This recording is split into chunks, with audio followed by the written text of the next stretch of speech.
Sa ikalima at huling araw ng paghahain ng Certificate of Candidacy, patuloy ang pagdating sa Commission on Elections o COMELEC ng mga personalidad na tatakbo sa 2016 elections.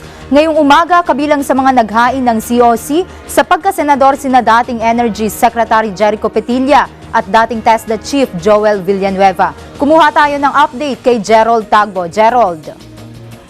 Yes, Janty, ilan sa mga kilalang personalidad ang naghahinga ng kanilang Certificate of Candidacy ngayong araw.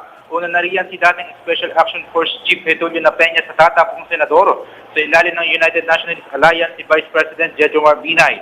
Ang unang-una niyang gagawin sakaling palarisa sa Senado ang pagbibigay ng hustisya sa mga naulilang kaanak ng Sub-44.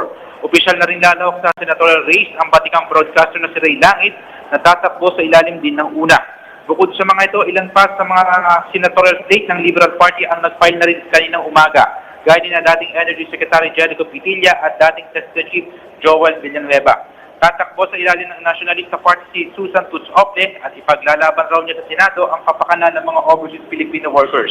Isusulong din niya ang pagtatatag ng hiwalay na ahensya na tututok lamang sa mga OFW. Nag-file na rin ng kanilang COC sina Atty. Levito Balicod na abogado ng mga PIDA whistleblower, Edu Manzano na pinagkaguluhan ng filing. Dahil na rin sa kasama niya ang anak ng aktor na si Luis Manzano. Festive na festive pa rin dyan ang atmosphere sa labas ng COMELEC. Bawat mga kandidato ay may kanya-kanyang gimmick at may mga daladalang mga banda at mga taga-suporta.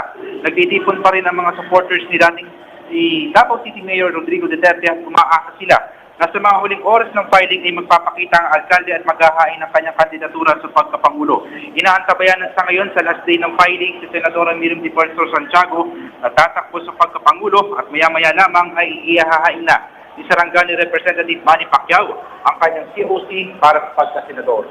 At yan muna ang pinakahuling kaganapan mula rito sa COMELEC Main Office sa Maynila. Balik sa iyo. Maraming salamat, Gerald Tagbo.